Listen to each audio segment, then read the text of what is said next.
Shërbeti për një bakllavë të shkreftë apo të fortë, një përgatitje shumë thjeshtë, një shërbet i mrekullueshëm, cilin mund ta përgatisin dhe fillestarët.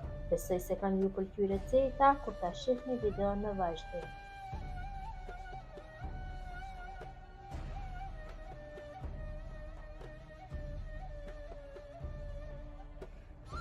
Filloj me përgatitjen e shërbetit për baklavë. Unë jam duke përgatit shërbet me përmosa më të mdoja, pasi që baklavën e kam përgatit në tepsin me numër 55.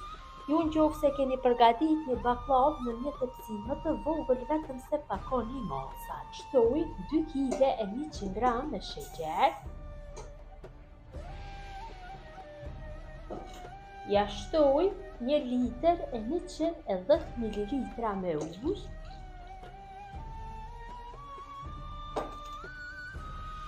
Dhe një vanilë sheqeri për aromë.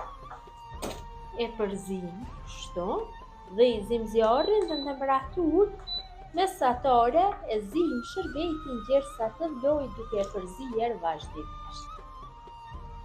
Shërbeti ka fillu që të vlojë, tash ja shtojna lëngun e gjysmë limoni, ta shtypim një gjysmë limoni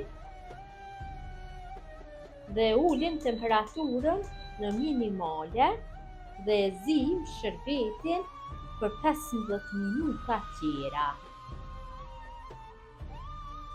Pas 15 minuta zirje, shërbeti është gati të largohet nga zjarri. Lypo njëherë dhe provoj sa është gati.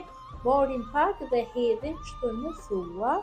Nëse nuk largohet, lër nga tholi, atëherë është gati që të largohet nga zjarri.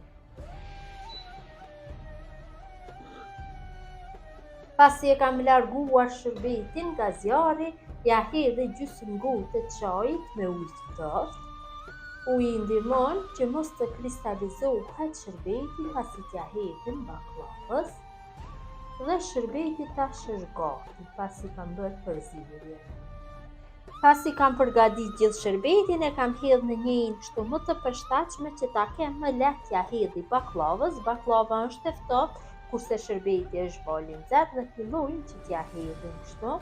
Mundohem çdo pjesë ta bëj me shërbet.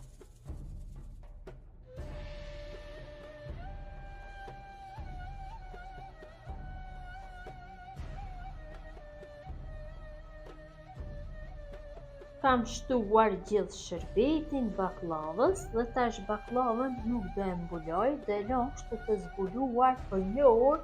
Pas 1 ore do e mbuloj me një tepsi tjetër, asesi nuk guxon që të mbulohet me foli, dhe do e merr baklava shërbetin dikon për 1 natë ose 24 orë do e lajm dhe do bëhet më mirë.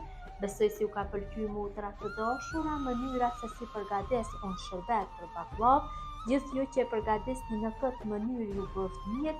Ju faleminderit që ndatë kohë për këtë recetë. Mirëmbëjtje nga sofra shqiptare deri në recetën e radhës.